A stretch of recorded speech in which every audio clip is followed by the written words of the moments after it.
अस्सलाम वालेकुम। Welcome back यूनिरोमर्स। आखिर कैसे ईरान वक्त की सुपर पावर अमेरिका के सामने सीना तान कर खड़ा है। वही अमेरिका जो आज दूसरे मुल्कों से मदद मांगने पर मजबूर हो गया है। ईरान ने अमेरिका को उसकी औकात याद दिला दी है। क्या वजह है कि अमेरिका और इसराइल के डिफेंस सिस्टम आज ईरान की ताकत के सामने हार मान चुके हैं। अमेरिका ने इस जंग में कूद कर सबसे बड़ी गलती कर दी। इस जंग में अमेरिका की इज्जत के साथ साथ उसकी इकनॉमी भी तबाह होने वाली है। तो इन सब सवालों का सिर्फ एक ही जवाब है, ईरान का अल्लाह ताला पर भरोसा और उसका डिफेंस सिस्टम। आज हम इस वीडियो में ईरान के डिफेंस सिस्टम को जानेंगे, पर अगर आप भी ईरान से प्यार करते हैं तो आपको ईरान के डिफेंस सिस्टम को जानना बहुत ज़रूरी है। वीडियो के आखिर में हम ईरान के हाइपरसोनिक मिसाइल्स की भी बात करेंगे, तो बने रहें इस वीडियो में। Let's get started.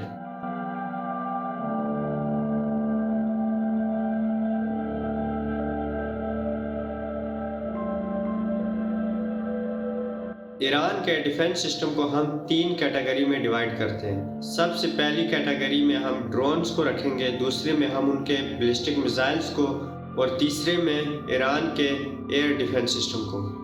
अगर बात करें उनके ड्रोन्स की, तो ईरान के पास अभी शायद 136 ड्रोन्स और अर्श-2 ड्रोन्स भी हैं। शायद 136 ड्रोन, जिनको सुसाइड ड्रोन भी कहा जाता है, क्योंकि ये ड्रोन जब तक अपने टारगेट को हिट करके फुल डिस्ट्रॉय नहीं होते तब तक ये रुकते नहीं हैं। इन ड्रोन को ईरान रशिया के साथ मिलकर बनाता है। यह ड्रोन्स तकरीबन 20,000 से 30,000 डॉलर्स में तैयार होते हैं। इनकी रेंज तकरीबन 1000 से 2500 किलोमीटर के दरमियान है। ये ड्रोन 186 किलोमीटर पर हावर की स्पीड से जाकर अपने टारगेट को हिट करते हैं। अब ईरान यहाँ एक खेल खेलता है। जब भी वो इसराइल पर हमला करने वाला होता है तो एक दो नहीं बल्कि 100 से ज़्यादा ड्रोन फायर कर देता है। अब वहाँ इसराइल और अमेरिका का जो डिफेंस सिस्टम है, जिसमें आयरन डोम आ जाता है, उनका एरो आ जाता है, जब भी उन्होंने किसी भी चीज़ को इंटरसेप्ट करना हो तो वो इंटरसेप्ट मिसाइल रिलीज करते हैं। अब 100 ड्रोन गठे आ रहे हैं तो मुमकिन नहीं कि वो 100 के 100 को टारगेट कर लें। चलो उन्होंने कर भी लिए, 10 कर लेंगे, 15 कर लेंगे, लेकिन 100 के 100 वो हिट नहीं कर सकते।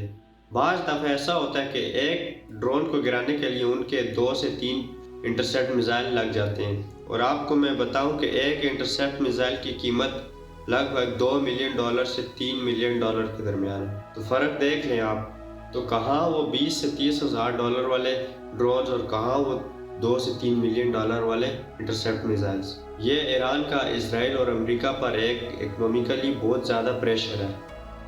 एक तो यहाँ से अमेरिका अपनी इकोनॉमी तबाह करने वाला है, दूसरा वो स्ट्रेट ऑफ हॉर्मुज़ की वजह से। क्योंकि आपको मैं बताता चलूँ कि हाल ही की रिपोर्ट के मुताबिक जो ऑयल प्राइस है वो $112 पर बैरल से गुजरने वाली है। अनकरीब अगर ये जंग जारी रही तो आप देखेंगे कि ये वैल्यू बहुत ज़्यादा बढ़ जाएगी। अब दूसरे नंबर पर बात करें तो मिसाइल्स की। मिसाइल्स को हम 3 कैटेगरी में बांटते हैं, जिनमें सबसे पहले आ जाते हैं short range ballistic missiles, medium range ballistic missile और long range ballistic missiles. Short range ballistic missile में ईरान के पास फतेह 110 और जुल्फिकार हैं। फतेह 110 बैलिस्टिक मिसाइल्स की रेंज तकरीबन 200 से 300 किलोमीटर के दरमियान है, जो कि आधे किलोमीटर के अंदर अपने टारगेट को बिल्कुल प्रिसाइज हिट कर सकते हैं। अगर जुल्फिकार की बात करें तो वो फतेह 1 का एक अपग्रेडेड वर्जन है, जिसकी रेंज तकरीबन 700 किलोमीटर तक है। अब मीडियम रेंज बैलिस्टिक मिसाइल्स की बात करें, उसमें ईरान के पास शहाब 3, इमाद और खैबर शिकन जैसे स्ट्रॉन्ग बैलिस्टिक मिसाइल्स हैं, जो कि सॉलिड फ्यूल इस्तेमाल करते हैं। शहाब 3 जिसकी रेंज तकरीबन 1300 किलोमीटर तक है, ये ईरान के पुराने मिसाइल्स में से एक है, जो तकरीबन 2000 से पहले बनाया गया था। इससे साबित होता है कि ईरान इस जंग की तैयारी बहुत साल पहले से कर चुका था, तभी वो आज वक्त की सुपर पावर के सामने सीना तान कर खड़ा है। शहाब 3 का एक अपग्रेडेड वर्जन है खैबर शिकन, जिसकी रेंज तकरीबन 1450 किलोमीटर से ज़्यादा है, और यह भी सॉलिड फ्यूल इस्तेमाल करता है। मतलब कि इसे ईरान से अगर फायर किया जाए तो उसे اسرائیل کے شہر تل ابیب تک پہنچنے میں 7 منٹ لگیں گے۔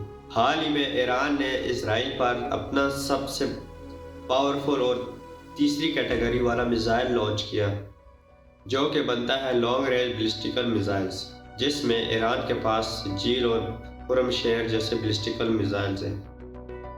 سجیل کی بات کریں تو اس کی رینج تقریباً 2000 کلومیٹر تک ہے، مطلب کہ وہ اسرائیل کیا وہ ایجپٹ تک اپنا ٹارگٹ ہٹ کر سکتا ہے۔ اور اگر خرم شہر کی بات کریں تو اس کی بھی 2000 سے 3000 کلومیٹر تک کی رینج ہے، جو کہ سجیل کی طرح سالڈ فیول استعمال کرتا ہے۔ اب ایران کے تھوڑے ایڈوانس اور سب سے خطرناک ویپنز کی بات کریں تو ایران ابھی کلیم کرتا ہے کہ ان کے پاس ہائپر سونک میزائلز ہیں۔ ہائپر سونک میزائل ایسے ہوتے ہیں جن کی سپیڈ میک 5 سے زیادہ ہو، مطلب ساؤنڈ آف سپیڈ سے بھی 5 گنا زیادہ، جس میں ایران کے پاس فتح 1 اور فتح 2 جیسے میزائل ہیں جن کی رینج تقریباً 1400 کلومیٹر سے زیادہ ہے۔ لیکن امریکہ اور اسرائیل یہ ماننے کو تیار ہی نہیں ہے۔ وہ تب اس بات کو مانیں گے جب ان پر 1-2 ہائپر سونک میزائلز چھوڑے جائیں گے۔ اب ایران کے ایئر ڈیفنس سسٹم کی بات کریں تو اس میں ایران کے پاس بوار 373 جو کہ رشیا کے S-400 کا سملر ورژن ہے، جس کی ڈکٹیشن رینج تقریباً 300 سے 400 کلومیٹر کے درمیان ہے، اور یہ بوار 373 شاید 4 بیلسٹک میزائل یوز کرتا ہے جن کی رینج تقریباً 400 کلومیٹر تک ہے۔ اس کا ایک سمال ورژن ارمان بھی ہے، جس کو آپ رشیا کا S-300 بھی کہہ سکتے ہیں، جس کی رینج تقریباً 180 کلومیٹر سے زیادہ ہے۔ یہ تھی ایران کے ڈیفنس سسٹم کی پوری ایک سمری۔ اب تھوڑے فیکٹس کی بات کریں تو ایران کے پاس تقریباً 1713 ٹینکس، 65,000 وہیکلز اور 6,10,000 ایکٹیو سولجر ہیں۔ ان سب کی بنا پر آج ایران دنیا کی 16th موسٹ پاورفل کنٹری ہے۔ آپ کے خیال میں ایران کی طاقت ان کے میزائلز ہیں یا ان کا اللہ تعالیٰ پر بھروسہ اور ان کے لیڈرز ہیں؟ اپنی رائے کمنٹ سیکشن میں لازمی دیں۔ اگر آپ کو میری یہ ویڈیو پسند آئی تو اسے لائک کریں، میرے یوٹیوب چینل کو سبسکرائب کر کے بیل آئیکن ضرور دبائیں تاکہ میری ہر آنے والی نئی ویڈیو آپ تک پہنچ سکے۔ آخر کس نے ان ڈیفنس سسٹم کو اتنا سٹرونگ بنایا، اور اس کی کہانی جاننے کے لیے میری اینڈ اسکرین پر دی گئی اس ویڈیو پر ضرور کلک کریں، جس میں نے ایران کے حال ہی شہید ہوئے سپریم لیڈر آیت اللہ علی خامنہ ای کی پوری زندگی کو سمرائز کیا ہے۔ ہم ملتے ہیں آپ سے ایک نئی ویڈیو میں، تب تک کے لیے اللہ حافظ۔